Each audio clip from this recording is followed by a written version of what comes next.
আবাস যোজনার খবরে চোখ রাখে প্রধানমন্ত্রী আবাস যোজনায় ভুরি ভুরি দুর্নীতির অভিযোগ আসছে। নয়া সিদ্ধান্ত নিল কেন্দ্রীয় সরকার, দুর্নীতি রুখতে দাওয়াই।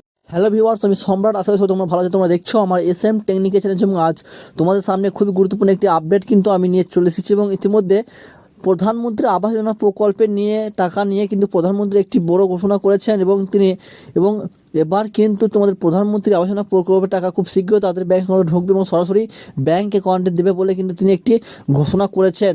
এবং তোমাদের সেই টাকা ব্যাংক অ্যাকাউন্টে কীভাবে ঢুকবে সেই বিষয়ে তথ্য এই ভিডিওর মাধ্যমে তোমরা জানিয়ে দেবো। এবং ভিডিওটি স্কিপ না করে তোমরা শেষ পর্যন্ত দেখতে থাকো এবং চ্যানেল নতুন হলে চ্যানেলটি সাবস্ক্রাইব করে পাশে অবশ্যই অল করে অবশ্যই। একটু আবাস যোজনার খবরে চোখ রাখে প্রধানমন্ত্রী আবাস যোজনায় ভুরি ভুরি দুর্নীতির অভিযোগ আসছে। নয়া সিদ্ধান্ত নিল কেন্দ্রীয় সরকার, দুর্নীতি রুখতে দাওয়াই। এবার থেকে সরাসরি উপভোক্তাদের অ্যাকাউন্টেই আবাসের টাকা ঢুকবে।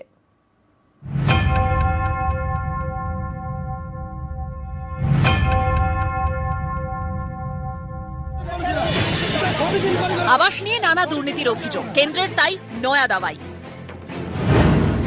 এবার থেকে আবাস যোজনার উপভোক্তাদের ব্যাংক অ্যাকাউন্টে সরাসরি টাকা পাঠাবে কেন্দ্রীয় সরকার। এ বিষয়ে রাজ্যের পঞ্চায়েত সচিবকে চিঠি দিয়েছেন কেন্দ্রীয় গ্রামোন্নয়ন মন্ত্রকের ডেপুটি ডিরেক্টর। তাতে বলা হয়েছে টাকা মিলবে আধার নির্ভর পেমেন্ট সিস্টেমের মাধ্যমে। আবাস যোজনার সুবিধা পেতে ব্যাংক অ্যাকাউন্টের সঙ্গে আধার নম্বর লিঙ্ক করা বাধ্যতামূলক। এতে একই ব্যক্তি দুবার টাকা নিতে পারবেন না। আগে এই ব্যবস্থা চালু থাকলেও তা বাধ্যতামূলক ছিল না। তোমরা বুঝতে পারলে এবং কীভাবে তোমাদের অ্যাকাউন্টে টাকা দেওয়া হবে।